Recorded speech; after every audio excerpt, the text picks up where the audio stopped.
I walked through a county courthouse square. On a park bench, an old man was sitting there.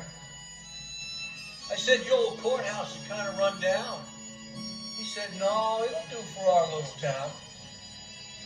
I said, "Your old flagpole's leaning a little bit. That's a ragged old flag you got hanging on it."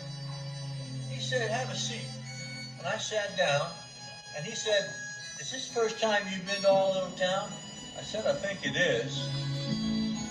He said, "I don't like to brag, but we're kind of proud of that ragged old flag. You see, we got a little hole in that flag there when Washington took it across the Delaware. And it got powder burns the night Francis Scott Key sat watching it and writing, 'Say, can you see?'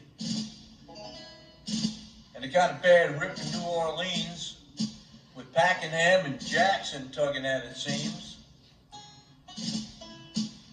And it almost fell at the Alamo beside the Texas flag, but she waved on, though.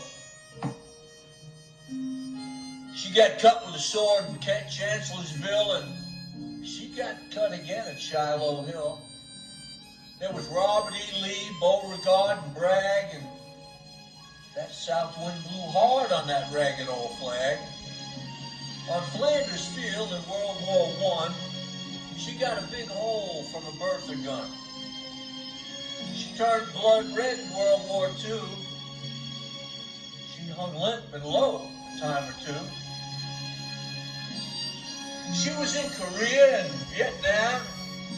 She went where she was sent by her Uncle Sam.